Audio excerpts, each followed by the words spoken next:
अस्सलाम वालेकुम रहमतुल्लाहि व बरकातुहू। आज हमारी इलस्ट्रेटर की पहली क्लास है और पहली क्लास में आज हम इलस्ट्रेटर के जो है बेसिक टूल्स के बारे में समझेंगे और उसके इंटरफेस के बारे में समझेंगे। सबसे पहले मैं इंटरफेस के बारे में आपको बता देता हूँ। जैसे ही आप इलस्ट्रेटर ऑन करते हैं तो आपके पास कुछ इस तरीके का इंटरफेस आता है। इसमें जो है हमें बाय डिफ़ॉल्ट कुछ प्रीसेट्स मिलते हैं। प्रिंटिंग के प्रीसेट्स हो गए, स्क्रीन के प्रीसेट्स हो गए, मोबाइल फ़ोन के एचडी मूवीज़ वगैरह के इस तरह के प्रीसेट्स हमें कुछ अवेलेबल होते हैं। ठीक है। जैसे ही हमें कोई न्यू डिज़ाइन करना होता है तो हम क्रिएट न्यू पे ओपन करते हैं।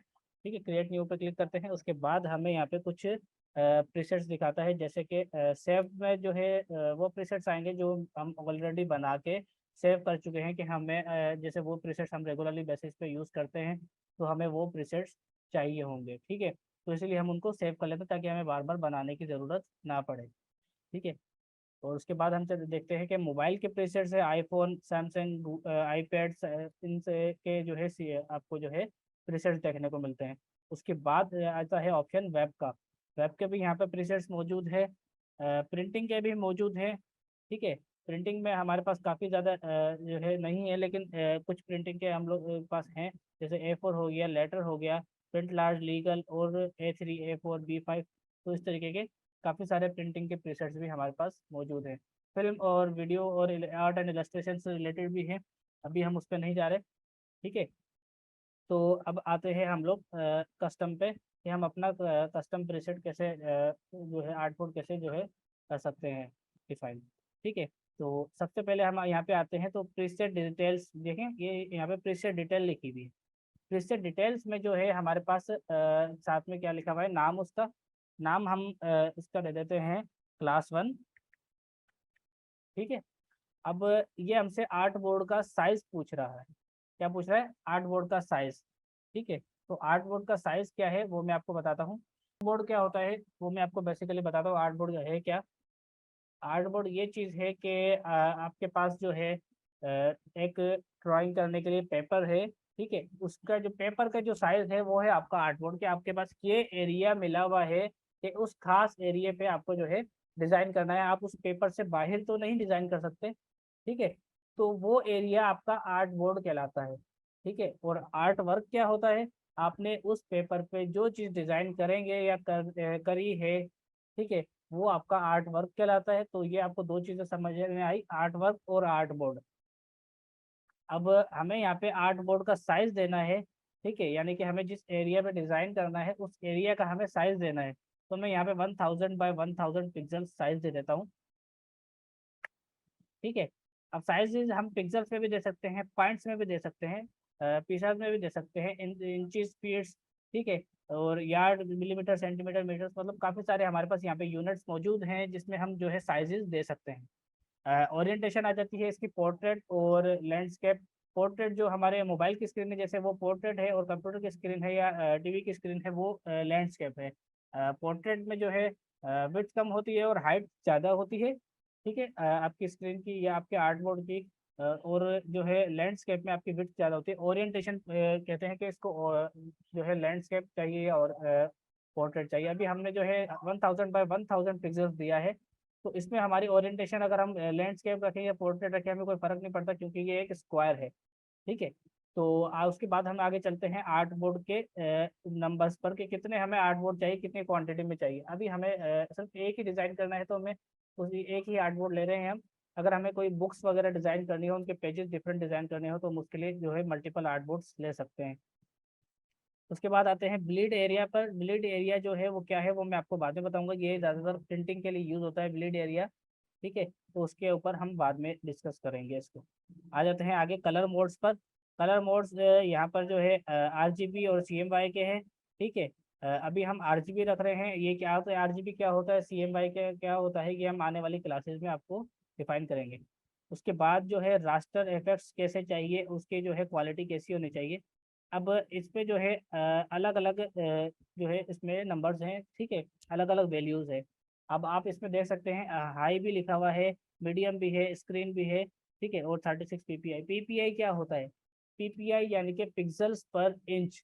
आपके एक स्क्रीन पे, ठीक है, 1 इंच में कितने पिक्सल्स होने चाहिए, मतलब आपकी कितने इंचेस की स्क्रीन है तो हर इंच में कितने पिक्सल्स आने चाहिए, जितने ज़्यादा पिक्सल्स होंगे आपके उसके आर्ट, आपके जो आर्ट वर्क है या आपका जो डिज़ाइन है, उनकी जो क्वालिटी उतनी ज़्यादा अच्छी होगी।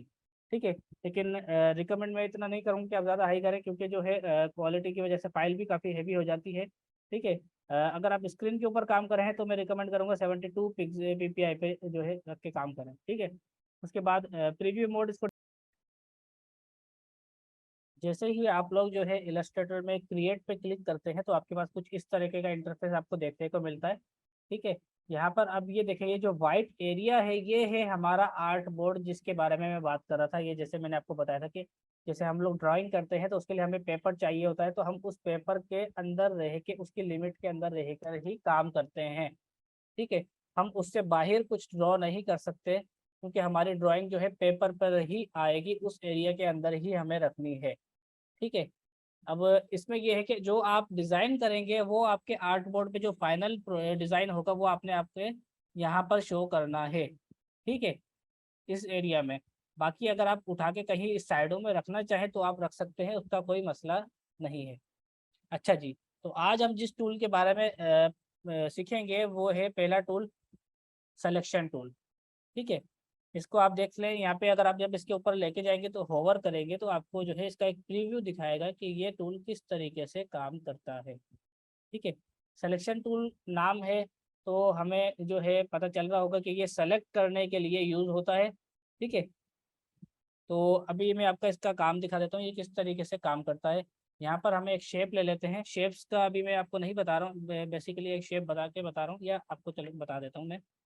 ये देखें, ये मैंने शेप टूल लिया है। शेप टूल्स में जो है हमें यहाँ पे जो है काफ़ी सारे टूल्स दिख रहे हैं, देख सकते हैं आप लोग। जिन टूल्स के ऊपर साथ में छोटा सा ये एरो दिख रहा है, आप लोग देखेंगे टूल्स के साथ में छोटा सा एक एरो दिख रहा है। जिन टूल्स के साथ में ये एरो है, मतलब ये है कि वो पूरा एक टूल्स का कलेक्शन है। ठीक है, जैसे मैं इस के ऊपर अगर हम होल्ड करके रखें, क्लिक करके, तो हमें जो है इसके कलेक्शन दिख गई। ठीक है, एक ग्रुप सिलेक्शन टूल, एक डायरेक्ट सिलेक्शन टूल। ठीक है, इसी तरीके से अगर मैं यहाँ पर करूँ तो ये पेन टूल आ गया, ऐड एंकर पॉइंट टूल आ गया, डिलीट एंकर पॉइंट टूल और एंकर पॉइंट टूल। ठीक है, इसी तरीके से यहाँ पर जब हम शेप्स पे जाते हैं, इसको क्लिक करके होल्ड करके रखते हैं, तो यहाँ पर हमें डिफरेंट शेप्स के टूल्स दिखते हैं। ठीक है, यहाँ से मैंने रेक्टेंगल टूल लिया और मैं एक शेप बना लेता हूँ, ये चीज़। ठीक है, ये मैंने एक शेप बना दी है। ठीक है, यहाँ पर हमने एक शेप बना दी है। अब सिलेक्शन टूल को मैं लेता हूँ, ये सिलेक्शन टूल ही ले लिया मैंने। ये ब्लैक एरो जो है ये सिलेक्शन टूल का है। ठीक है, अब सिलेक्शन टूल का काम क्या है, आप देखें ये इसको जो है मैंने अभी सेलेक्ट नहीं किया हुआ, लेकिन जैसे ही मैं इस पर क्लिक करता हूँ ये सिलेक्ट हो गया। इसका काम है सेलेक्ट करना। ठीक है, दूसरा हम इसको मूव कर सकते हैं, ये देखें, इसको हमने मूव कर सकते हैं सिलेक्शन टूल के थ्रू। ठीक है, लेकिन शर्त क्या है कि आप जिस एरिया पे क्लिक कर रहे हैं, जिस पे क्लिक करके आपने सेलेक्ट किया है वो फिल्ड होना चाहिए, या फिर जो है वो एरिया ब्लैंक ना हो, मतलब। ठीक है, स्ट्रोक पे से भी आप क्लिक करके कर सकते हैं। स्ट्रोक और फिल क्या है वो भी मैं आपको बताता हूँ। अभी जो है इस टूल का एक काम मैंने आपको बताया है, दो काम बताया बल्कि।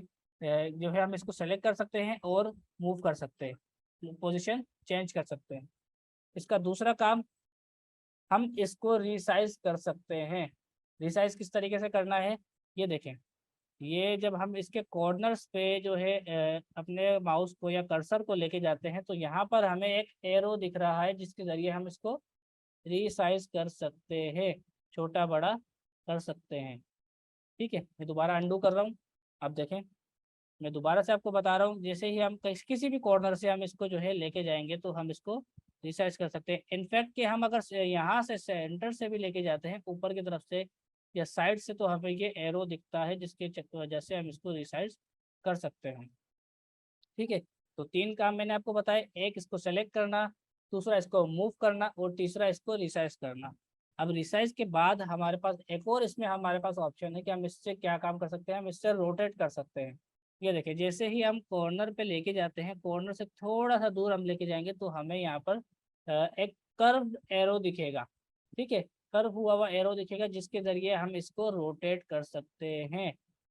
ठीक है, ये देखें, हमने इसको रोटेट कर दिया। इस तरीके से हम इसको रोटेट भी कर सकते हैं। अच्छा, रिसाइज में हमारे पास जो है ऑप्शन है एक चीज़ कि अगर हम देखें ना, हमें हमने इसको जो है एक साइज का बना दिया, अब हम इसको छोटा कर रहे हैं। अब हम चाहते हैं कि इसका प्रोपोर्शन खराब ना हो, मतलब इनके जो आपस में दरमियान लेंथ और विड्थ के दरमियान जो रेशो है वो रेशो खराब नहीं हो। तो हम लोग इसको जो है ट्रैक करेंगे, लेकिन साथ में शिफ्ट भी दबाएंगे। जब हम शिफ्ट दबाएंगे तो देखें इनका रेशियो खराब नहीं हो रहा, मेरा कर्सर कितना ही दूर चला गया है इससे, लेकिन रेशियो खराब नहीं हो रहा। ये जो रेक्टेंगल जिस रेशियो से था उसी रेशियो से अभी भी मौजूद है। कितना ही मैं छोटा कर लूँ, कितना ही मैं बड़ा कर लूँ, समझ आ रहा है? ठीक है, तो यहाँ तक मैंने आपको समझाया। उसके बाद जो है इसको जो है अगर आप चाह रहे हैं कि ये चारों तरफ से एक बराबर छोटा हो, तो आप ऑल्ट को प्रेस करके इसको क्लिक एंड ड्रैग करेंगे तो ये देखें ये सेंटर से छोटा हो रहा है, सेंटर से। पहले हम कर रहे थे तो क्या हो रहा था, मैं अंडू करके दिखाता हूँ। पहले हम रिसाइज कर रहे थे तो ये देखें, ये कॉर्नर इसका, ये वाला जो कॉर्नर है ये फिक्स हो गया था, यहाँ से ये मूव नहीं हो रहा था, हम इसको यहाँ से छोटा कर रहे थे। ठीक है, मतलब ये यहाँ से इस तरफ मूव कर रहा था, छोटा हो रहा था। अब अगर हम चाहते हैं कि ये सेंटर में रहे, इसका जो सेंटर है वो अपनी जगह पे रहे, बाकी चारों तरफ से ये छोटा होने लग जाए, तो हम ऑल्ट प्रेस करके इसको जब किसी भी कॉर्नर से या साइड से हम ड्रैग करेंगे तो ये देखें चारों तरफ से छोटा हो रहा है, लेकिन सेंटर अपनी जगह पे है। अगर हम इसको, मैं इसको नीचे की तरफ लेके जाऊंगा तो ये सेम एज इट इज, उतने ही जितना मैं नीचे से बढ़ाऊंगा ये ऊपर से उतना ही बड़ा होता जाएगा, दोनों तरफ से एक बराबर। ठीक है, अगर मैं लेफ्ट टू राइट साइड में लेके जा रहा हूँ तो लेफ्ट से भी उतना ही डिस्टेंस से बड़ा हो रहा है। अगर अब मैं चाहता हूँ चारों तरफ से इक्वली बड़ा हो, ठीक है, तो हमें क्या करना होगा, हमें ऑल्ट और शिफ्ट साथ में प्रेस करना होगा।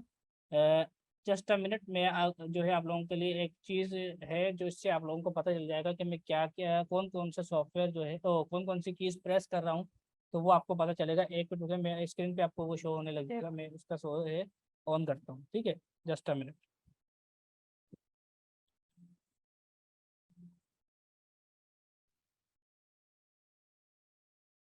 तो मैंने वो सॉफ्टवेयर ऑन कर दिया है, तो जैसे ही मैं क्लिक और ड्रैग करूँगा तो या कुछ भी टाइप करूँगा तो आपको जो है शो हो जाएगा। तो अब आगे चलते हैं, क्या नाम है इसके ऊपर, कि शेप्स के ऊपर बात कर रहे थे हम। तो मैंने आपको बताया कि अगर हमें जो है चारों तरफ से अगर ये एक साथ जो रिसाइज करना है, कि मतलब इसका साइज चारों तरफ से एक बराबर छोटा बड़ा हो, तो हम ऑल्ट और शिफ्ट, ये देखें आपको साथ में ऑल्ट प्लस शिफ्ट शो हो रहा होगा। ठीक है, ऑल्ट और शिफ्ट आप साथ में करेंगे तो ये देखें ये चारों तरफ से एक बराबर छोटा या बड़ा हो रहा है। ठीक है, ये देखें इस तरीके से आप ऑल्ट और शिफ्ट के साथ एक बराबर के, इसका साइज खराब नहीं हो रहा। और जिससे मैंने ऑल्ट की बात आपको बताई थी कि ऑल्ट आप प्रेस करेंगे तो ये सेंटर से एक बराबर छोटा बड़ा होगा।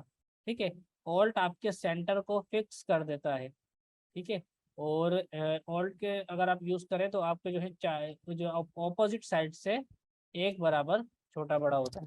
ठीक है, तो यहाँ तक आपको उम्मीद है समझ आ गया होगा। ये मैं शेप को डिलीट करता हूँ। अच्छा, मैं आपको जो है शेप्स के बारे में थोड़ा सा बता देता हूँ। जैसे मैंने ये स्क्वायर रेक्टेंगुलर टूल लिया है, इस पे जब हम ड्रैग करते हैं तो हमें साइड में कुछ साइज दिखाई देता है। ठीक है, दोबारा बता रहा हूँ, जब हम इसको ड्रैग करते हैं, मैंने अभी तक माउस का बटन रिलीज नहीं किया है, आप देख सकते हैं साइड में छोटे से जो है बॉक्स आ रहा है, उसमें विड्थ और हाइट दी हुई है। ठीक है, अगर हम चाहें तो अपनी मर्जी से किसी भी साइज का बना सकते हैं। उसके अलावा उसके अलावा अगर हम डायरेक्ट क्लिक करके ड्रैग ना करें, सिर्फ क्लिक करके छोड़ दें, तो ये हमसे पूछेगा हमें किस साइज का रेक्टेंगल चाहिए। ये देखें, अगर मैं इधर दे देता हूँ 100 पिक्सल्स बाय 100 पिक्सल्स। ठीक है, तो इसने हमें एक स्क्वायर क्रिएट करके दे दिया। ठीक है, दोबारा दिखा देता हूँ मैं। क्लिक करके हमने रिलीज करना है, ये हमसे साइज पूछेगा, हमने साइज एंटर करना है और ओके पे प्रेस कर देना है। तो इससे हमें एक स्क्वायर क्रिएट करके दे दिया। हम रेक्टेंगल भी क्रिएट कर सकते हैं, साइज हम जिस हिसाब से देंगे उस हिसाब से ये हमें क्रिएट करके देगा। लेकिन ज़्यादा मैं रिकमेंड करूँगा कि आप खुद बनाएं, क्योंकि हर डिज़ाइन की अपनी नोयत है, किस हिसाब से आपको चाहिए क्या है। ठीक है, अब यही टूल मैंने लिया हुआ है, इससे हमें शेप बनानी है। क्या शेप बनानी है? स्क्वायर बनाना है। स्क्वायर बनाना है तो कैसे बनाएंगे? अब स्क्वायर में चारों साइड्स एक बराबर होती है तो हमें इक्वल चाहिए, तो उसके लिए हम शिफ्ट दबाएंगे और उसके साथ में क्लिक एंड ड्रैग करेंगे। अब ये देखें, मैं कितना ही जो है छोटा करूं या बड़ा करूं, ये बनेगा स्क्वायर ही। इसकी लेंथ विड्थ हाइट सब बराबर होगी। ये देखें, आप देख सकते हैं मैं ड्रैग कर रहा जा रहा हूँ, लेकिन ये स्क्वायर ही बन रहा है, रेक्टेंगल तो ये बन ही नहीं रहा। आप देख सकते हैं। ठीक है, एक तरीका ये। और दोबारा दूसरा तरीका मैं आपको बता दूं स्क्वायर बनाने का। अब ये जैसे मैंने जहाँ से क्लिक किया था ये वहां से बनना स्टार्ट हुआ। ये देखिए, जहाँ पे मैंने सबसे पहले क्लिक किया था ये वहां से बनना स्टार्ट हुआ है। इसका एक स्टार्टिंग पॉइंट यहाँ से, एक जो कॉर्नर यहाँ से इसने ले लिया और उसको फिक्स कर दिया, और यहाँ से फिर बनना स्टार्ट हुआ। जैसे ही मैं ड्रैग करता गया तो यहाँ पर आकर इस एक पॉइंट पर जो है इस मैंने रिलीज किया माउस का बटन, तो यहाँ पर स्क्वायर एक क्रिएट हो गया। ठीक है, तो दोबारा अंडू करता हूँ। अब हम क्या करेंगे कि हमें जो है क्रिएट करना है स्क्वायर, लेकिन वो सेंटर से बड़ा हो।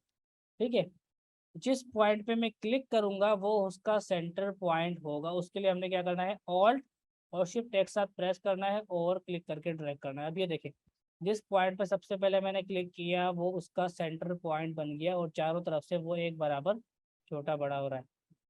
इनफैक्ट कि अगर आपके पास दो शेप्स हैं, अगर आपके पास दो शेप्स हैं, ठीक है, आपने अब ये देखिए मैंने इसको बना दिया। अब मैं इसको छोटा बड़ा कर सकता हूँ।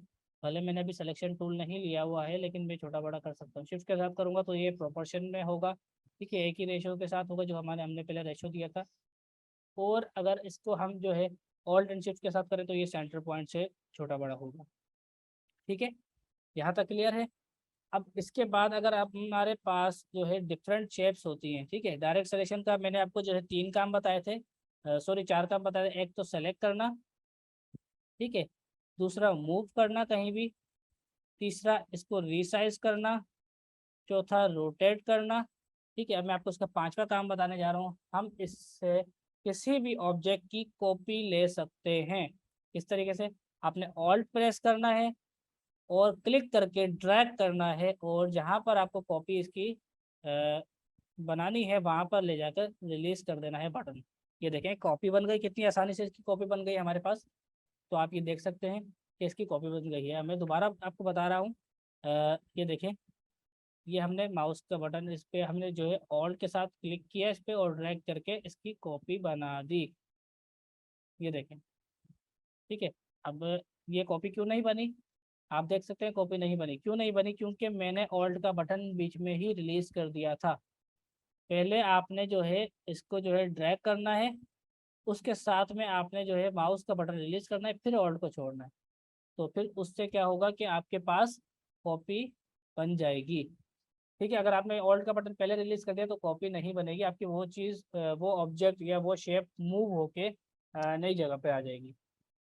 क्लियर है? तो अब आगे मैं आपको इसका एक और चीज़ बताने वाला हूँ कि हमारे पास एक और चीज़ है कि हमने इसको मूव करवाना है। अब हम इसको मूव करवाते हैं। मैं इसको मूव करवा कर यहाँ पर लेके आ रहा हूँ, लेकिन मुझे स्ट्रेट के मैं इसके बराबर में रखना चाहता हूँ। बिल्कुल स्ट्रेट के एक पॉइंट भी जो है अपनी जगह से नहीं हिले, एक ही लाइन में आए दोनों। तो कैसे करेंगे? हमने इसको जो है ड्रैग करना है। लेकिन अब ये देखें, मैं आपको एक और चीज़ बता दूं, आपके जो है यहाँ पर अगर आप जाएं तो आपके स्मार्ट गाइड्स ऑन होने चाहिए। व्यू में जाएंगे, देखिए ऊपर जो मेन्यू आ रहा है आपके पास, इसमें आप व्यू में जाएंगे। व्यू के मेन्यू में जाके यहाँ पर स्मार्ट गाइड्स हैं, इनको आपने ऑन कर लेना है। इससे आपको जो है पता चलता रहेगा कि आपकी शेप कहाँ है, उसका सेंटर पॉइंट कहाँ है, उसके एंकर पॉइंट्स क्या कहाँ है। ठीक है, तो वो आपको गाइड करता रहेगा। बाकी ये क्या एंकर पॉइंट्स और सेंटर पॉइंट्स क्या होते हैं वो मैं आपको बताऊंगा। आपने जो है स्मार्ट गाइड्स ऑन रखने हैं। अब ये देखें, मैं जैसे ही इसको ड्रैग कर रहा हूँ एक पिंक कलर की छोटी सी लाइन जो है आपको दिख रही होगी कि मैं बिल्कुल इसी की सीध में जा रहा हूँ। बिल्कुल स्ट्रेट लाइन में इसको मूव करवा रहा हूँ तो इधर एक पिंक कलर की स्ट्रेट लाइन दिख रही होगी। जैसे ही मैं अपने लाइन से हट गया वो लाइन गायब। ठीक है, इनको कहते हैं स्मार्ट गाइड्स, जो हमें गाइड करती रहती हैं। लेकिन हमसे गलती हो सकती है, जाहिर सी बात है। हम इस लाइन को फॉलो कर रखेंगे तो हमको काफ़ी परेशानी होगी, हाथ भी मिस हो सकता है। हमें क्या करना है, स्ट्रेट लाइन में इसको लेके जाना है, मूव करवाना है। तो उसके लिए हम क्या करेंगे, इस पर क्लिक करेंगे और शिफ्ट के साथ ड्रैग करेंगे। अब ये देखिए, मैं ऊपर भी चला जाऊंगा ना, तब भी जो है मेरे स्ट्रेट लाइन में ही मूव होगा। ये देखिए, मैं अगर नीचे आ गया तो नीचे भी स्ट्रेट लाइन में मूव हो रहा है, ठीक है। और अगर मैं साइड में भी आता हूँ तो ये 45 डिग्री के एंगल पे मूव हो रहा है, देखें 45 डिग्री के एंगल पे। अब यहाँ पे चला जाता हूँ, यहाँ पे 45 डिग्री के एंगल पे, ठीक है। 45 डिग्री के एंगल पे स्ट्रेट लाइन में, ठीक है। 45 प्लस 45 90 के एंगल पे, फिर प्लस 45, इस तरीके से 45 डिग्री के एंगल पे ये मूव करवाएगा स्ट्रेट लाइन में। अब ये देखें, आपको मैंने मूव करवाई, ये उसी स्ट्रेट लाइन में आया, देखें। अंडू करता हूँ, ठीक है, देखिए उसी स्ट्रेट लाइन में आगे आ गया। अब थोड़ा सा दोबारा रीडू करता हूँ तो ये वापस उस जगह पे आ गया। अंडू करके दोबारा मैं आपको बता रहा हूँ, हमने जो है इसको क्लिक करना है और शिफ्ट के साथ ड्रैग करना है, ये स्ट्रेट लाइन में मूव हो जाएगा, ठीक है। ये देखें, अब हमने क्या करना है, इसकी कॉपी करनी है, ठीक है। कॉपी करना सिखा रहा हूँ, कॉपी करनी है, लेकिन कॉपी हमने करनी है स्ट्रेट लाइन में, हमने इसकी कॉपी करनी है। तो किस तरह से करेंगे वो देखिए, क्लिक करना है, ऑल्ट के साथ ड्रैग करना है, ठीक है, और शिफ्ट को भी प्रेस कर देना है। पहले ऑल्ट के साथ ड्रैग करना है, फिर बीच में शिफ्ट को प्रेस कर देना है। तो हम इसकी कॉपी बना रहे हैं लेकिन स्ट्रेट लाइन में। ये देखें, कॉपी बन गई। यहाँ पर जो है मैं आपको दोबारा से कॉपी करने का तरीका बता देता हूँ। आपने जो है क्लिक करना है, ऑल्ट के साथ ड्रैग करना है और शिफ्ट प्रेस कर देना है। उसके शिफ्ट को रिलीज नहीं करना, ना ही ऑल्ट को आपने रिलीज करना है, ठीक है। आपने आगे ड्रैग करके माउस का बटन रिलीज करना है, ऑल्ट और शिफ्ट को भी रिलीज कर देना है। देखें, एक कॉपी बन गई। इतना इजी तरीका है। अब यहाँ पर हमारे पास एक मज़ेदार सी चीज़ है, वो मैं आपको बताता हूँ। जैसे मैंने यहाँ पे एक स्क्वायर बनाया, ठीक है। स्क्वायर बनाने का तरीका मैं आपको बता चुका हूँ। यहाँ पर हमने स्क्वायर बनाया, यहाँ पर मैं इस स्क्वायर की एक कॉपी लेता हूँ, ठीक है। स्ट्रेट लाइन में शिफ्ट के साथ, ऑल्ट और शिफ्ट के साथ ड्रैग किया और बटन रिलीज किया, ठीक है। ये देखें, कॉपी बन गई। अब यहाँ पर हमें इलस्ट्रेटर एक एडवांटेज देता है कि हमें इसकी जो है मज़ीद कॉपीज़ बनानी है, ठीक है। लेकिन अब हम बार बार बनाएंगे तो हमारा टाइम तो बहुत ज़ाया होगा। इसके लिए हमें एक बेनिफिट है, हमें एक शॉर्टकट दिया हुआ है। हम कंट्रोल डी प्लस करेंगे, प्रेस करेंगे, तो उससे ये हमारा जो लास्ट हमने जो स्टेप किया होगा सिलेक्शन टूल या डायरेक्ट सिलेक्शन टूल से हमने जो भी काम किया होगा, ये उसको रिपीट करेगा।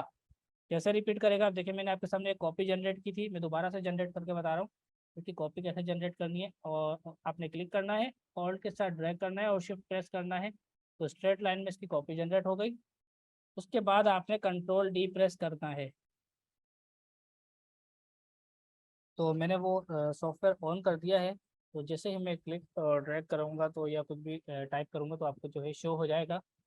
तो अब आगे चलते हैं, क्या नाम है इसके ऊपर, कि शेप्स के ऊपर बात कर रहे थे हम। तो मैंने आपको बताया कि अगर हमें जो है चारों तरफ से अगर ये एक साथ जो रिसाइज करना है, कि मतलब इसका साइज चारों तरफ से एक बराबर छोटा बड़ा हो, तो हम ऑल्ट और शिफ्ट, ये देखें आपको साथ में ऑल्ट प्लस शिफ्ट शो हो रहा होगा, ठीक है। ऑल्ट और शिफ्ट आप साथ में करेंगे तो ये देखें, ये चारों तरफ से एक बराबर छोटा या बड़ा हो रहा है, ठीक है। ये देखें, इस तरीके से आप ऑल्ट और शिफ्ट के साथ एक बराबर के, इसका साइज खराब नहीं हो रहा। और जिससे मैंने ऑल्ट की बात आपको बताई थी कि ऑल्ट आप प्रेस करेंगे तो ये सेंटर से एक बराबर छोटा बड़ा होगा, ठीक है। ऑल्ट आपके सेंटर को फिक्स कर देता है, ठीक है। और ऑल्ट के अगर आप यूज़ करें तो आपके जो है जो ऑपोजिट साइड से एक बराबर छोटा बड़ा होता है, ठीक है। तो यहाँ तक आपको उम्मीद है समझ आ गया होगा। ये मैं शेप को डिलीट करता हूँ। अच्छा, मैं आपको जो है शेप्स के बारे में थोड़ा सा बता देता हूँ। जैसे मैंने ये स्क्वायर रेक्टेंगुलर टूल लिया है, इस पे जब हम ड्रैग करते हैं तो हमें साइड में कुछ साइज दिखाई देता है, ठीक है। दोबारा बता रहा हूँ, जब हम इसको ड्रैग करते हैं, मैंने अभी तक माउस का बटन रिलीज नहीं किया है, आप देख सकते हैं साइड में छोटे से जो है बॉक्स आ रहा है, उसमें विड्थ और हाइट दी हुई है, ठीक है। अगर हम चाहें तो अपनी मर्जी से किसी भी साइज का बना सकते हैं। उसके अलावा उसके अलावा अगर हम डायरेक्ट क्लिक करके ड्रैग ना करें, सिर्फ क्लिक करके छोड़ दें, तो ये हमसे पूछेगा हमें किस साइज का रेक्टेंगल चाहिए। ये देखें, अगर मैं इधर दे देता हूँ 100 पिक्सल्स, बाय 100 पिक्सल्स। ठीक है, तो इसने हमें एक स्क्वायर क्रिएट करके दे दिया। ठीक है, दोबारा दिखा देता हूँ मैं।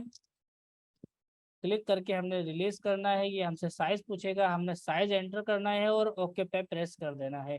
तो इससे हमें एक स्क्वायर क्रिएट करके दे दिया। हम रेक्टेंगल भी क्रिएट कर सकते हैं, साइज हम जिस हिसाब से देंगे उस हिसाब से ये हमें क्रिएट करके देगा।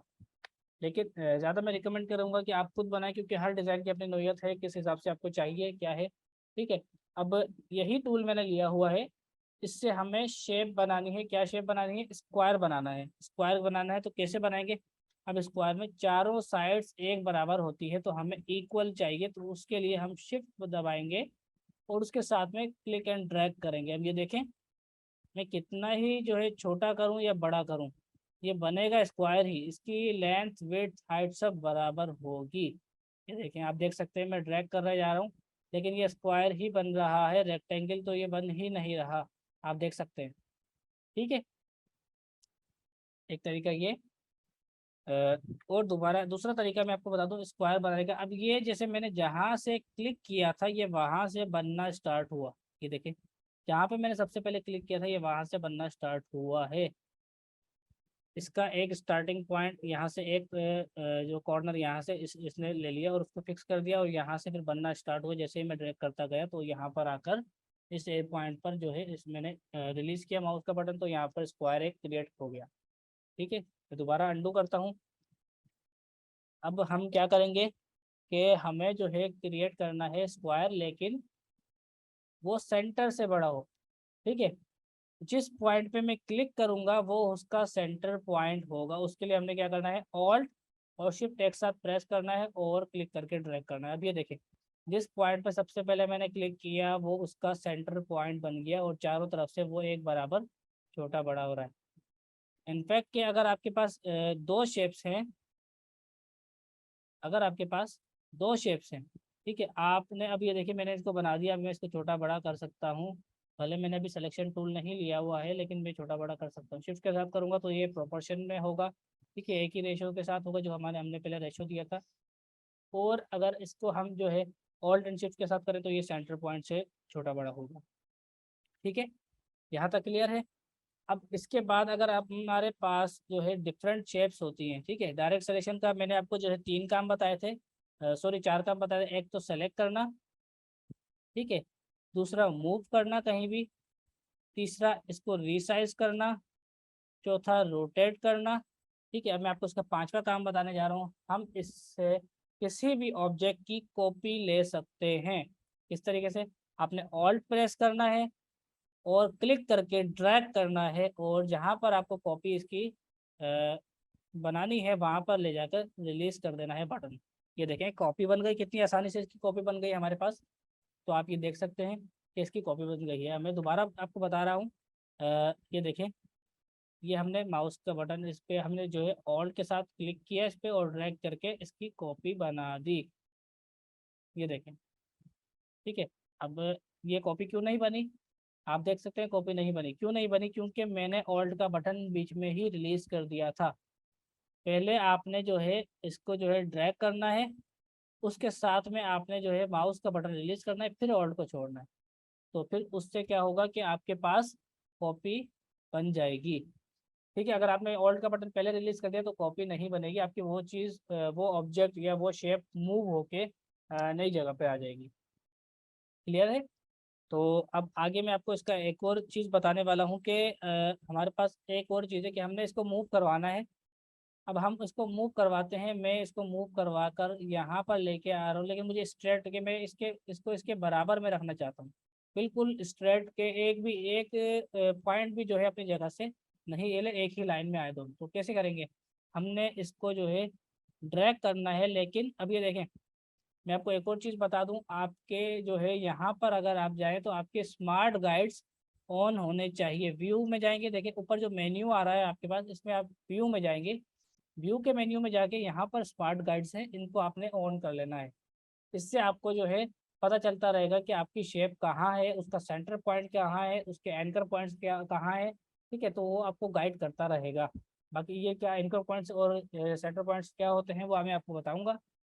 आपने जो है स्मार्ट गाइड्स ऑन रखने हैं। अब ये देखें, मैं जैसे ही इसको ड्रैग कर रहा हूँ, एक पिंक कलर की छोटी सी लाइन जो है आपको दिख रही होगी कि मैं बिल्कुल इसी की सीध में जा रहा हूँ। बिल्कुल स्ट्रेट लाइन में इसको मूव करवा रहा हूँ तो इधर एक पिंक कलर की स्ट्रेट लाइन दिख रही होगी। जैसे ही मैं अपने लाइन से हट गया वो लाइन गायब। ठीक है, इनको कहते हैं स्मार्ट गाइड्स, जो हमें गाइड करती रहती हैं।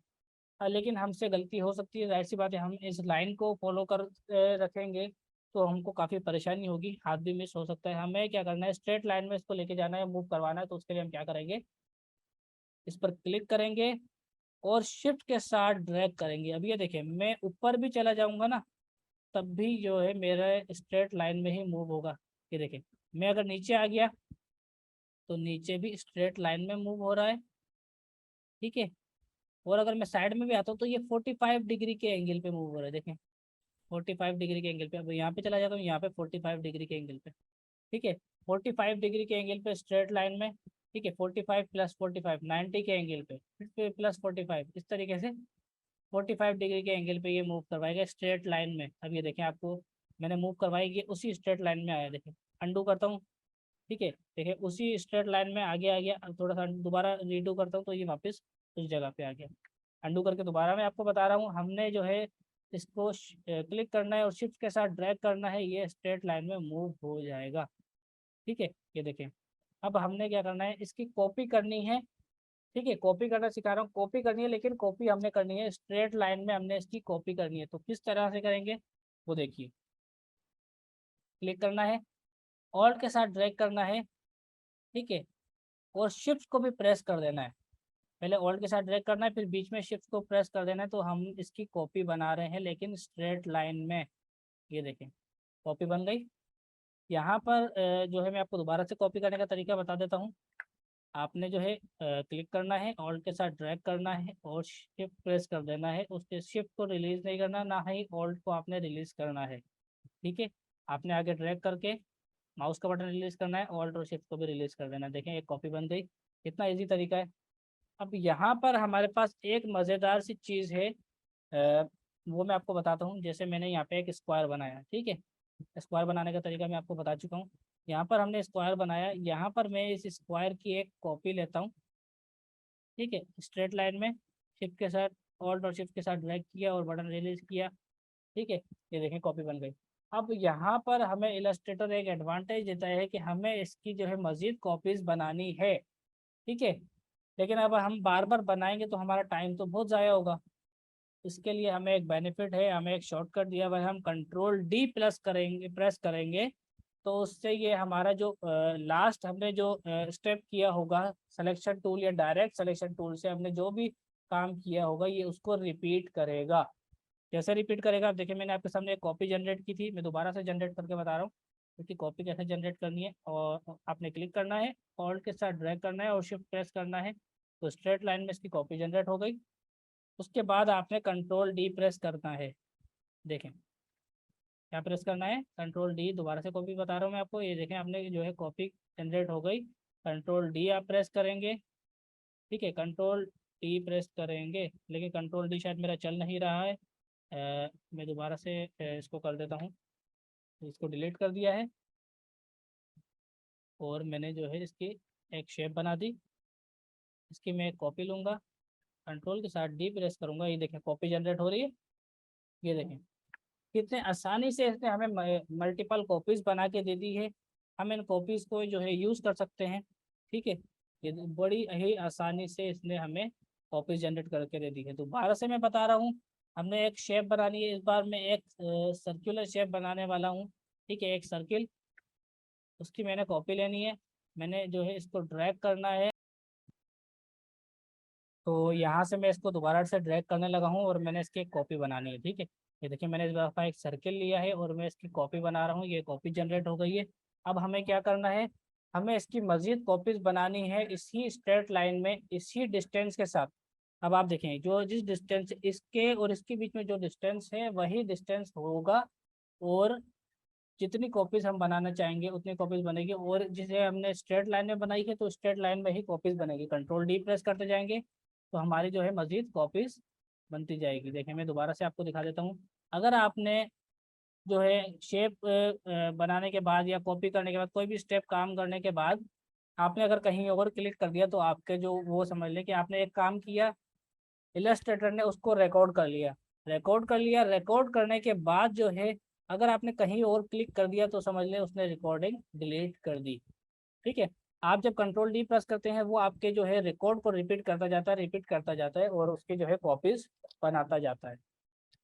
ठीक है।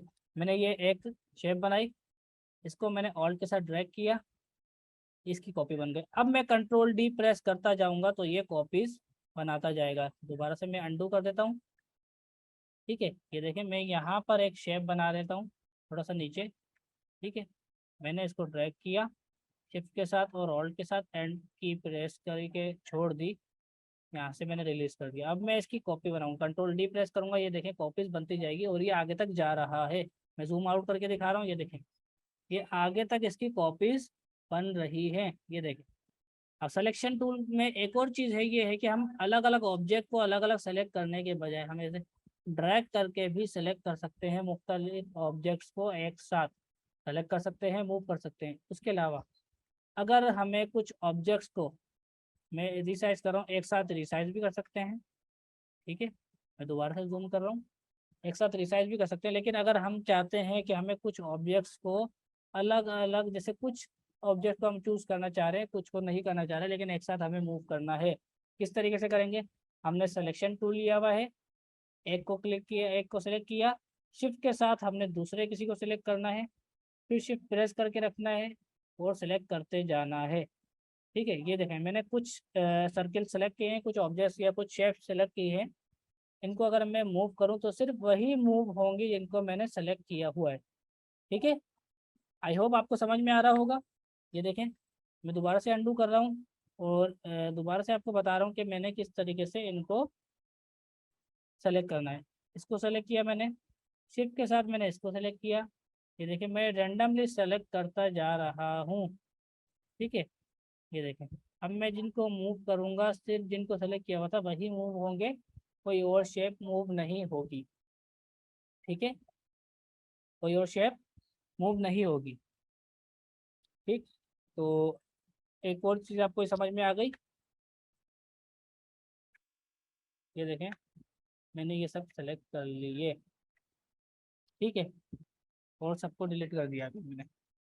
अब हम चलते हैं डायरेक्ट सिलेक्शन टूल पे। डायरेक्ट सिलेक्शन क्या होता है? नाम से पता चल रहा है डायरेक्ट सिलेक्शन, हमें डायरेक्ट सेलेक्ट करना है। ठीक है। अ,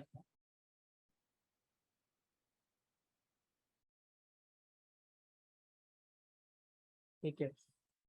तो डायरेक्ट सिलेक्शन का मैंने आपको काम क्या बताया कि हम लोग जो है इससे ऑब्जेक्ट्स को सेलेक्ट कर सकते हैं, क्लिक करके भी सेलेक्ट कर सकते हैं, ड्रैग करके भी सेलेक्ट कर सकते हैं और अलग अलग पॉइंट्स को भी सेलेक्ट कर सकते हैं। जैसे हमने इस पॉइंट को ड्रैग करके सेलेक्ट कर लिया तो ये पॉइंट हमारा अलग से सेलेक्ट हो गया। अब मैं अगर इसको मूव करवाता हूँ सिर्फ ये पॉइंट मूव करेगा, कोई पूरा ऑब्जेक्ट हमारा मूव नहीं करेगा। तो दोबारा से अंडू कर रहा हूँ, मैं अब इस पॉइंट को सेलेक्ट कर लेता हूँ।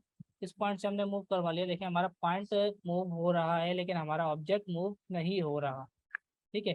अब मैं इन दो पॉइंट्स को सेलेक्ट करता हूँ और इनको मूव करवा रहा हूँ तो ये देखें मैं जहाँ मैंने अभी तक माउस का बटन रिलीज नहीं किया है, जहाँ भी मैं लेके जाऊंगा ये दोनों पॉइंट्स मूव होंगे, हमारे बाकी के पॉइंट्स जो एंकर पॉइंट्स हैं वो मूव नहीं होंगे। एंकर पॉइंट्स मैंने आपको बताया, एंकर पॉइंट जैसे हमारे बॉडी में बॉडी पार्ट्स के अंदर जो है जॉइंट्स होते हैं वैसे ही शेप्स के अंदर anchor points as a joints काम करते हैं। ठीक है।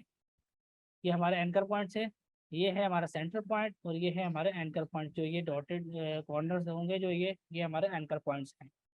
ठीक है। तो एंकर पॉइंट्स में जो है क्या नाम है, आपको जो है मैंने एंकर पॉइंट्स का बताया। अब मैं आपको बताने लगा हूँ इसके अंदर एक और चीज़, क्या कि हमने अगर इसको सिलेक्ट करके मूव किया तो ये सारे सिलेक्ट करें तो हमारा पूरा ऑब्जेक्ट एक साथ मूव होगा। ठीक है। और एक न्यू चीज़ मैं आपको बताने जा रहा हूँ इसके अंदर कि अगर हमने जैसे इसको पूरे ऑब्जेक्ट को सेलेक्ट कर लिया, आप देख लिया देख रहे होंगे कि पूरा ऑब्जेक्ट हमारा सेलेक्टेड है। इसके साथ में मैं अगर आपको जूम करके दिखाऊं तो ये कुछ राउंडेड सर्किल्स से आपको नजर आएंगे। जैसे ही मैं इसके पास अगर अपना माउस लेके जाता हूँ तो हमारे एरो के साथ एक कर्व्ड लाइन आपको शो हो रही होगी। ठीक है। अगर मैंने इन कॉर्नर से, इन पॉइंट्स से जो है इनको क्लिक करके ड्रैग करा तो देखिए हमारे कॉर्नर्स राउंडेड होते जा रहे हैं।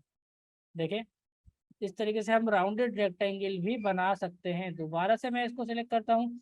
अब दोबारा से अगर मैं इसको ड्रैग करके वापस पीछे लेके जाऊँ तो ये हमारे वापस से कॉर्नर्स बन गए। इनफैक्ट कि हमने अगर कुछ ही कॉर्नर्स को सेलेक्ट किया हुआ है, हम उनको अगर ड्रैग करेंगे तो ये देखें उनको भी ये राउंडेड करता जाएगा। ये देखें, इस तरीके से राउंडेड होते जाएंगे हमारे कॉर्नर्स। ठीक है, तो ये हमें राउंडेड रेक्टेंगल बनाने के लिए भी यूज कर सकते हैं हम इनको।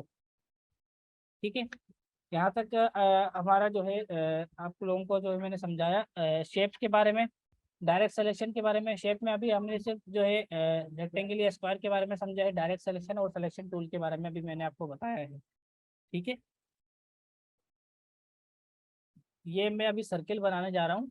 ये देखें, मैंने ये सर्किल बना दिया है। ठीक है, अब हमने सर्किल को सेलेक्ट करेंगे, हम किसी भी ऑब्जेक्ट को सेलेक्ट करें, हमें कोई फर्क नहीं पड़ना चाहिए कि हमारे पास कोई ऑब्जेक्ट जो भी है वो एक सर्किल है या फिर एक स्क्वायर है या फिर एक सिमेट्रिक शेप है। सिमेट्रिक शेप क्या होती है वो मैं आपको आगे आने वाली क्लासेस में बताऊंगा। हमें इससे कोई फर्क नहीं पड़ता कि हमारे पास शेप जो दी हुई है वो कौन सी शेप है, ज्योमेट्रिकल शेप है या सिमेट्रिक शेप है।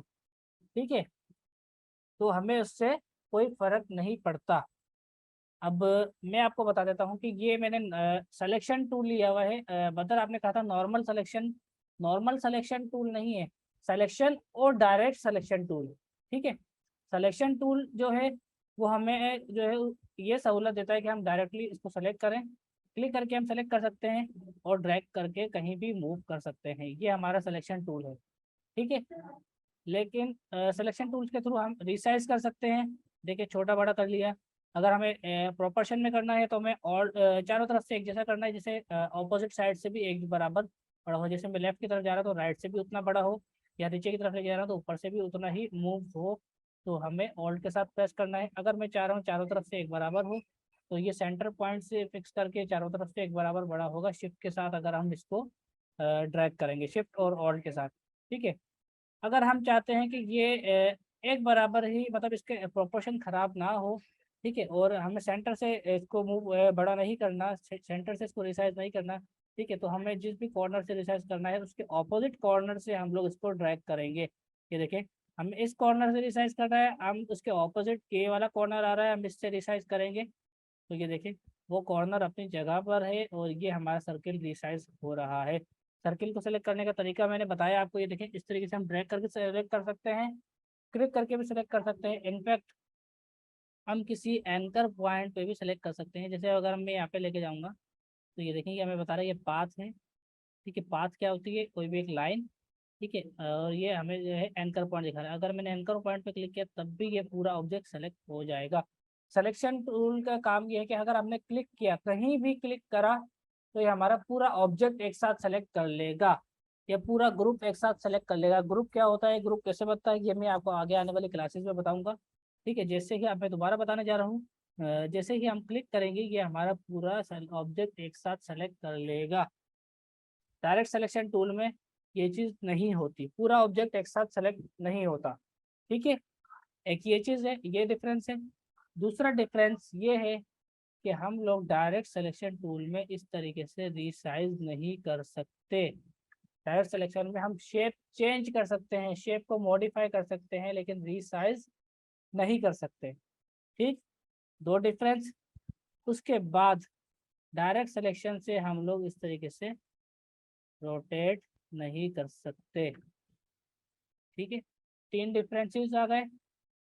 ठीक है, अब ये चीज़ें थी जो सिलेक्शन टूल में हमें एक्स्ट्रा थी। अब मैं लेता हूँ डायरेक्ट सिलेक्शन टूल। ठीक है, डायरेक्ट सिलेक्शन में हम लोग, अगर हमें पूरा ऑब्जेक्ट मूव करना है तो हमें सारे पॉइंट्स सेलेक्ट करने होंगे। ये देखिए, जैसे मैं ड्रैग करके सेलेक्ट कर रहा हूँ तो हमें सारे पॉइंट सेलेक्ट करने हैं। अब अगर मैं इसको मूव करवाऊंगा तो ही ये मूव होगा, लेकिन अगर मैंने इसके एक ही पॉइंट सेलेक्ट किया, या फिर जैसे मैंने ये पॉइंट सेलेक्ट कर लिया इसका, ये देखिए ये ब्लू हो गया, सिलेक्टेड है, ये मैंने सेलेक्ट किया शिफ्ट के साथ तो ये दो पॉइंट मैंने सेलेक्ट कर लिया। अब अगर मैं इन अगर मैं सेंटर से सेलेक्ट करता हूँ कि ये ऑलरेडी इसमें फिल मौजूद है, वाइट कलर फिल हुआ है इसके अंदर, तो अगर मैं क्लिक करूंगा इसके ऊपर तो देखिए सारे पॉइंट सेलेक्ट होकर ड्रैग होना शुरू हो गया। लेकिन अगर मैं इसका फिल ऑफ कर देता हूँ, ये देखेंगे एक स्ट्रोक है और ये फिल है, अगर मैं इसका फिल कर देता हूँ ये फिल नन हो गया, रेड लाइन का मतलब है नन। अब इसके अंदर कोई फिल मौजूद नहीं है। अब अगर मैं देखिए यहाँ से बीच से क्लिक करता हूँ तो इसके अंदर बीच का एरिया खाली हो गया। ठीक है, मतलब यहाँ पे कोई भी चीज़ मौजूद नहीं है। अगर मैं यहाँ से सेलेक्ट करता हूँ तो ये मूव होगा, क्योंकि सारे पॉइंट सेलेक्टेड थे तो ये मूव हो रहा है। लेकिन मैंने जैसा आपको बताया कि अगर हमें पूरा ऑब्जेक्ट मूव करना है तो हमें सारे पॉइंट्स अलग अलग सेलेक्ट करने पड़ेंगे या ड्रैग करके पूरे को सेलेक्ट करना होगा। लेकिन अगर हम डायरेक्ट सिलेक्शन से हमें सिर्फ शेप के कुछ पॉइंट्स को मूव करना है, किसी ऑब्जेक्ट कुछ पॉइंट्स को मूव करना है, तो हम कैसे करेंगे? हमने उन पॉइंट्स को सिलेक्ट किया। ठीक है, ये दो पॉइंट्स मैंने सेलेक्ट कर लिए, ये देखें दो पॉइंट सेलेक्ट कर लिए। अब मैं इन दो पॉइंट्स को मूव करवाता हूँ तो सिर्फ ये दो पॉइंट्स मूव हो रहे हैं। ठीक है, मुझे उम्मीद है कि आप लोगों का क्वेश्चन जो है क्लियर हो रहा होगा। ये देखिए सिर्फ ये दो पॉइंट मूव हो रहे हैं। अभी देखिए शेप चेंज हो गई। ठीक है, डायरेक्ट सिलेक्शन से हम शेप को चेंज कर सकते हैं, लेकिन सिलेक्शन टूल से भी हम शेप को चेंज कर सकते हैं। जैसे वो विड्थ बढ़ा दी, उसकी लेंथ बढ़ा दी, इस तरीके से हम कर सकते हैं। लेकिन इसमें हम शेप का बिल्कुल ही उसका जो है जोग्राफी ही चेंज करते हैं, उसकी ज्योमेट्री ही चेंज कर दें। जैसे कि मैंने इसको ऐसे कर दिया। अब देखिए ये एक तरीके से आपके पास, अगर मैं इसको थोड़ा सा इस तरीके से मूव करूं, ये देखें ये आपके पास कर्व्ड हुई हुई लेस की जो है चिप्स की तरह लग रहा है। अगर मैं इसमें गोल्डन कलर कर दूं तो ये बिल्कुल लेस जैसा लगेगा। देखें आपको शो हो रहा होगा। ठीक है, तो मैं अभी आपको इसमें कुछ ड्रॉ करके दिखाता हूँ। ठीक है, हमारे पास जो है डायरेक्ट सिलेक्शन है, टूल हम ले रहे हैं और उसके साथ हम पहले रेक्टेंगल टूल ले रहे हैं और मैं स्क्वायर बना रहा हूँ। एक एक स्क्वायर मैंने बनाया, इसकी मैंने एक कॉपी ली। कॉपी लेने के बाद मैंने देखें, अभी देखें कॉपी मैंने स्ट्रेट कॉपी नहीं आई हमारी। देखें अगर आप देखें तो ये देखने बाहर आ गया, स्ट्रेट लाइन में कॉपी हमारी नहीं आई, क्योंकि मैंने बटन जो है रिलीज कर दिया जल्दी। और क्लिक करें, ऑल्ट के साथ ड्रैग करें और शिफ्ट प्रेस करके माउस का बटन रिलीज करें और ऑल्ट और शिफ्ट को भी रिलीज कर दें, ये हमारे स्ट्रेट लाइन में कॉपी आ गई। ठीक है, अब ये वापस से मैं इस वाले शेप को सिलेक्ट कर रहा हूँ और एक इसकी कॉपी यहाँ से ले रहा हूँ। ये देखें मैंने इसकी कॉपीज ले ली। लेकिन अब मैं चाह रहा हूँ इनका जो गैप है ना, वो गैप से हमारी कॉपीज ना आए। मैं दोबारा से जो है बना रहा हूँ। ठीक है, ये मैंने स्क्वायर बनाया, मैंने इस स्क्वायर की एक कॉपी ली ड्रैग करके इस तरीके से, और इसकी कॉपी ली यहाँ पर ड्रैग करके इस तरीके से। ये देखें हमारे ये तीन स्क्वायर बन गए हैं, एक दूसरे के साथ मिले हुए। अब मैं जो है इसको अगर यहाँ से ये दो पॉइंट सेलेक्ट करता हूँ और इसको इस तरफ मूव करता हूँ। ठीक है, और ये दो पॉइंट सेलेक्ट करता हूँ और इसको इस तरफ मूव करता हूँ। ठीक है, और ये पॉइंट सेलेक्ट करके इसको इस तरफ जो है यहाँ से पेट ऐसे मूव करता हूँ तो ये देखें ये हमारा एक बॉक्स बन गया है। आपको नज़र आ रहा होगा कि हमने एक बॉक्स क्रिएट कर दिया है। दिखने में तो ये एक बॉक्स है, लेकिन ये अलग अलग तीन अलग अलग शेप से मैं इनके अंदर फिर से वाइट फिल कर देता हूँ ताकि हम इनको ड्रैग कर सकें। ये देखें ये हमारे पास तीन अलग अलग शेप हैं। ये देखें, ठीक है, ये हमारे पास अभी भी तीन अलग अलग शेप्स हैं। अब अगर मैं चाहूँ कि मुझे इस बॉक्स का साइज थोड़ा छोटा करना है, मुझे इसकी हाइट छोटी करनी, तो मैंने सिर्फ इन तीन पॉइंट्स को सेलेक्ट करना है और इसको मैं जो है ऊपर की तरफ ड्रैग करूँगा शिफ्ट के साथ। तो ये देखें हमारे बॉक्स की हाइट छोटी हो गई। ठीक है, अब आप लोगों को नज़र आ रहा होगा इसके थोड़े से कॉर्नर्स बाहर निकले हुए हैं, क्योंकि ये अलग अलग ऑब्जेक्ट्स हैं तो इसलिए इसके कॉर्नर्स थोड़े से बाहर हैं। लेकिन कोई मसला नहीं है, आगे हम इसको क्लियर करना भी सीखेंगे। ये क्यों बाहर है? क्योंकि इनके कॉर्नर्स एक साथ मिले हुए नहीं है। मैं इस पर क्लिक करता हूँ और इस तरीके से। अच्छा, मैं आपको एक शॉर्टकट बताता हूँ, कंट्रोल+Y। ठीक है, कंट्रोल+Y जब आप क्लिक प्रेस करेंगे तो आप आउटलाइन मोड में चले जाएंगे। आपका जो भी ऑब्जेक्ट है उसकी आपको आउटलाइन शो हो रही होगी। तो आप देखें, मैं यहाँ से ये एक पॉइंट ये सेलेक्ट करता हूँ, तो हमें जो स्ट्रोक जो है हमारी थोड़ी जो है क्या नाम है ज़्यादा थी, तो हमें पता नहीं चला था। अब हमें जो है पॉइंट्स को मिलाने में आसानी होगी। मैं ड्रैग करके इसको जो है करीब लेके आता हूँ, तो ये देखें मैंने इनको करीब करके मिला दिया। अब मैं जूम आउट करके आपको दिखा रहा हूँ, तो ये देखें हमारा जो है माउस हमारा जो है बॉक्स का जो है सब कुछ रेडी है। ठीक है, मैं दोबारा आउटलाइन मोड खत्म करता हूँ, तो ये देखें हमारा बॉक्स तैयार है। ठीक है, अब आप देखेंगे तो इसके जो है मैं आपको कॉर्नर दिखाऊं, तो ये देखें ये इसका कॉर्नर है और ये इस वाले शेप का कॉर्नर है, दोनों के कॉर्नर एक साथ मिले हुए हैं। तो कॉर्नर्स आपको दिख रहे होंगे, कॉर्नर इसके साथ में मिले हुए हैं। ये हमारे शेप रेडी है। ठीक है, तो अब मैं एक और सी चीज़ आपको बना के दिखाता हूँ।